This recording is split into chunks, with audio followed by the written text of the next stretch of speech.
நாம் செய்கிற ஏதோ ஒரு செயல், புத்தகம் வாசிக்கிறதா இருக்கட்டும், கதை எழுதுறதா இருக்கட்டும், நமக்கு ஒரு சந்தோஷத்தையும் மன நிறைவையும் கொடுக்கும். அதுதான் இன்பம். ஆங்கிலத்தில் pleasure, a feeling of happiness, satisfaction and enjoyment. இதே ப்ளஷர் நமக்கு பாலியல் ரீதியாக இருந்ததுன்னா அது செக்ஷுவல் ப்ளஷர்னு சொல்லுவாங்க. தமிழில் பாலியல் இன்பம். இந்த பாலியல் இன்பம், செக்ஷுவல் ப்ளஷர் 18 வயசு மேலே இருக்க எல்லா பேத்துக்குமே இருக்கும். அது நமக்கே தெரியும்.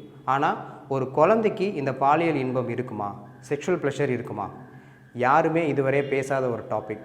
அதை பற்றி தான் இந்த வீடியோவில் நம்ம பார்க்க போகிறோம்.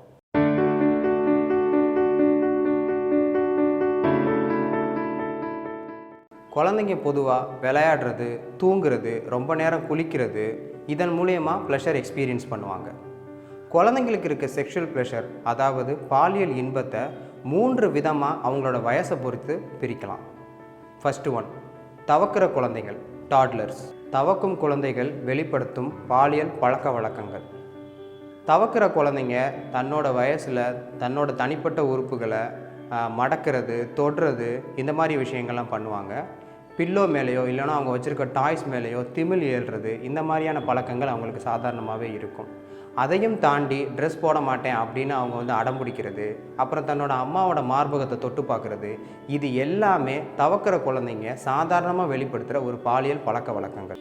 ப்ரீடீன்ஸ், 10 வயதில் இருக்கும் குழந்தைகள் வெளிப்படுத்தும் பாலியல் பழக்க வழக்கங்கள்.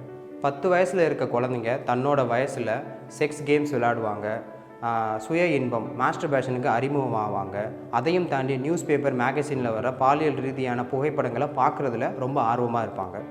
அடுத்தது, பெரியவங்களோட உடல் உறுப்புகள் எப்படிலாம் இருக்கும் அப்படிங்கிற ஆர்வம். உடல் உறவு கொள்ளும்போது பெரியவங்க என்னெல்லாம் பண்ணுவாங்க அப்படிங்கிறத யோசிக்கிற எண்ணம், இது எல்லாமே 10 வயசில் இருக்க குழந்தைங்களுக்கு தானாகவே இருக்கும்.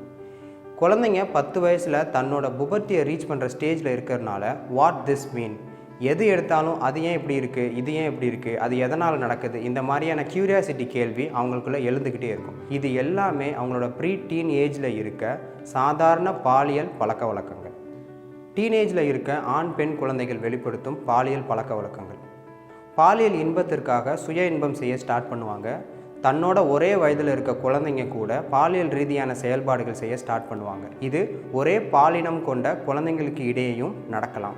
ரொமான்டிக்கான படம் பார்க்க ஸ்டார்ட் பண்ணுவாங்க, அதிகமாக சாங்ஸ்லாம் கேட்க ஸ்டார்ட் பண்ணுவாங்க, ரொமான்டிக் ரிலேஷன்ஸ்குள்ளே போகிறதுக்கு ட்ரை பண்ணுவாங்க.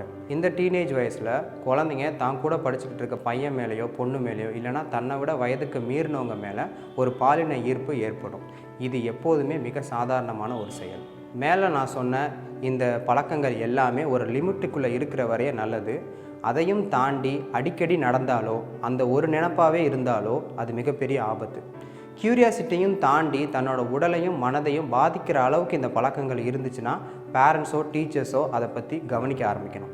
குழந்தைங்கக்கிட்ட இதை பற்றி பேச ஆரம்பிக்கணும். இது எல்லாமே சாதாரண பழக்க வழக்கங்கள் தான், உன்னோட ரெகுலர் பழக்க வழக்கங்கள் இதனால் எப்படி பாதிக்கப்படுது அப்படிங்கிற விஷயத்தை நீங்கள் குழந்தைங்கக்கிட்ட பேச ஸ்டார்ட் பண்ணணும். இந்த மாதிரி விஷயங்களை என் குழந்தைங்கக்கிட்ட நான் எப்படி பேசுகிறது அப்படிங்கிற தயக்கத்தை நீங்கள் காட்டவே கூடாது. ஏன்னா இந்த மாதிரி விஷயங்களை குழந்தைங்க எப்போதுமே உங்ககிட்ட இருந்து மட்டும்தான் தெரிஞ்சுக்கணும். கற்போம், கற்பிப்போம்.